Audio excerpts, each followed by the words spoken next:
Got some Tucker Carlson news. Um, Fox is not too happy with him.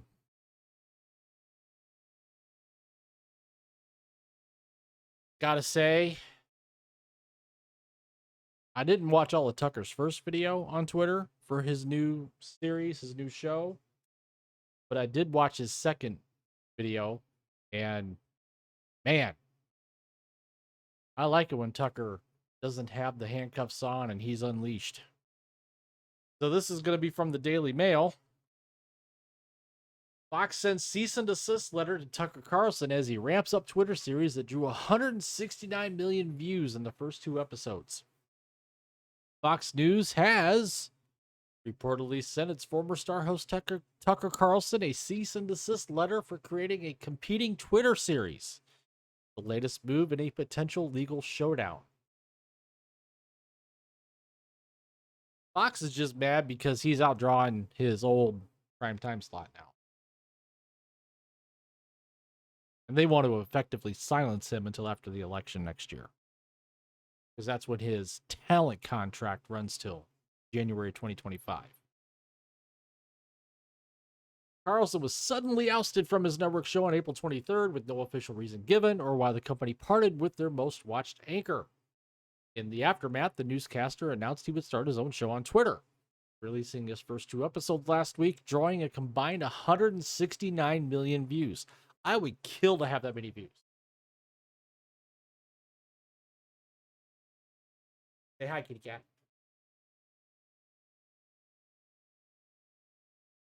But Fox continued to pay Carlson and maintains a contract that stipulates he must keep content exclusive to the network through December 31st, 2024. The network sent an official correspondence to Carlson's legal team last week claiming the newscaster was in breach of his contract and threatened to sue. The network has now escalated that threat, Axios reports, by sending a cease and desist letter.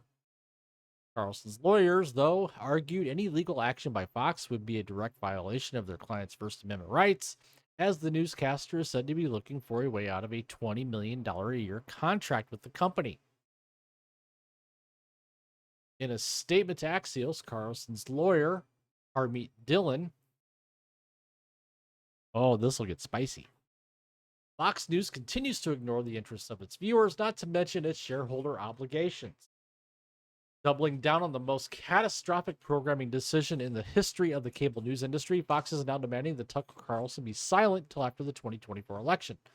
Tucker will not be silenced by anyone. He is a singularly important voice on matters of public interest in our country and will remain so. After the news broke about the cease and desist letter, she also wrote on Twitter, "My friend and client Tucker Carlson will not be silenced by the far left or by Fox News." She went on to slam the network, asking, "For all the members of Congress, culture warriors, influencers, GOP officials, do you really want to air your views on a network that spits on its viewers, leaks opposition on its own talent, and even threatens former talent for speaking for free on Twitter? You have free will." She claimed her representation of Carlson was preventing her from appearing on the network. For all the friends who have been asking, why don't we see you on Fox anymore? This is why. I'm passionately committed to free speech and a free flow of information necessary for a free society, Dillon continued. Until Fox stops trying to silence Tucker, it's not a place for me. And I feel my friends working at the network, which has clearly caved into pressure from some quarter to silence. What you are seeing on Fox today is a censored version of the news, she claimed. Keep that in mind as you make your viewing on your commenting choices. I would have to agree with her. Fox is not the Fox that it was when it first started in 19. I should say the Fox News channel. During the daytime, especially, Fox is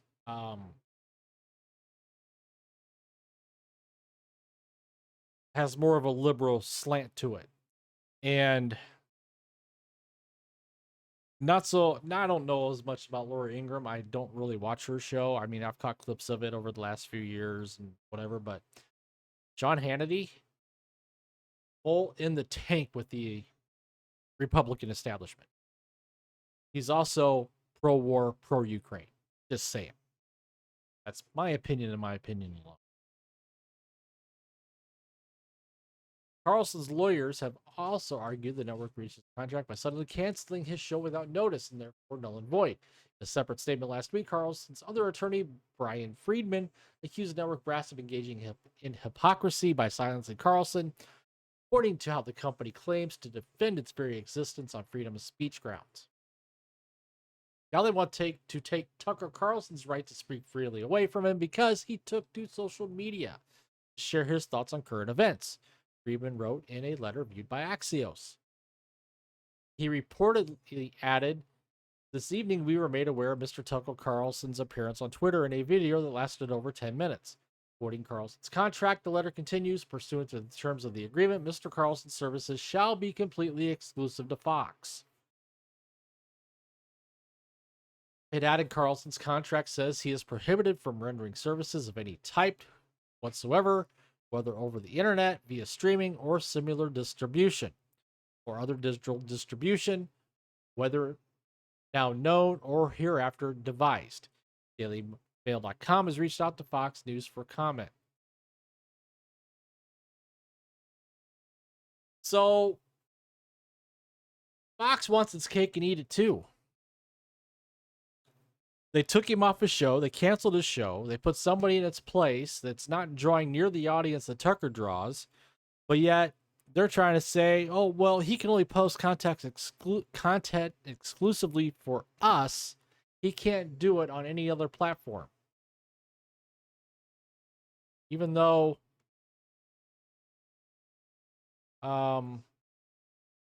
there do not believe there's any deal between Tucker and Elon Musk or Tucker and Twitter.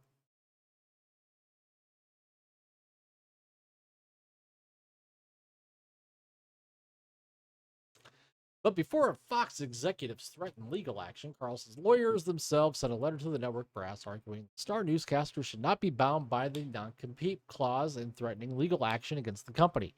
It was sent by Friedman, the Fox officials Viet Din, the company's chief legal officer, and Irina Rignati, the head of corporate communications.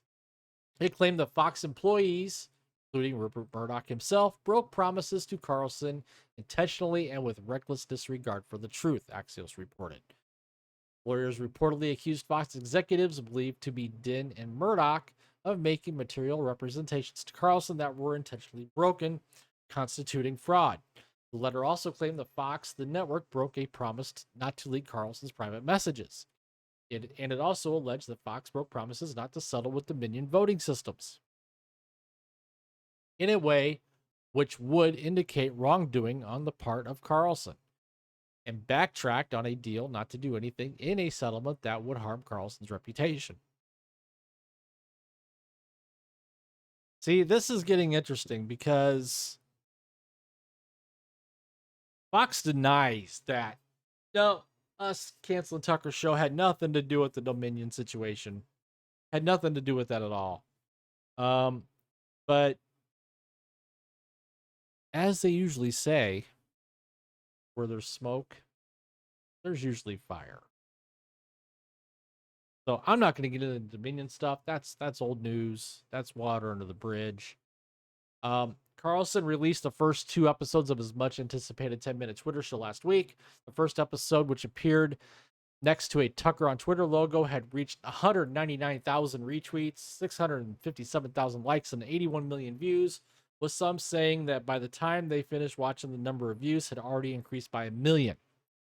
For comparison, Tucker Carlson tonight on Fox News, which was the most watched cable news show, received an average of 3.1 million viewers each weeknight during the weeks leading up to his shock firing. Twitter owner Elon Musk was quickly to praise the 54-year-old former TV anchor. I wouldn't necessarily say he's an anchor. He's more of an opinion maker. He shares his opinion. He's not a news anchor. Would be great to have shows from all parts of the political spectrum on this platform, he wrote while retweeting Carlson's first episode. He added he had not signed a deal with Carlson hours after the fired Fox News host revealed he is launching his hit show on Twitter, with the ensuing 10-minute production boasting a visibly bare bones budget. Carlson pretty much did everything himself. I know some people were knocking the production, but he did it all on his own. And when Carlson announced his plans to start a new Twitter show in May, Musk emphasized that he had not struck any kind of business deal with the newscasters. So, tell me what you think. Comment down below. Have you watched either of Tucker's episodes? I watched part of the first one and the second one. Feel free to share your opinion. And while you're at it, please like this video, subscribe to the channel, hit the notification bell to get notified when my content goes live here on YouTube. You could also catch me on Rumble and Odyssey. And as always, I thank you for watching. Thank you for tuning in, and I will see you later.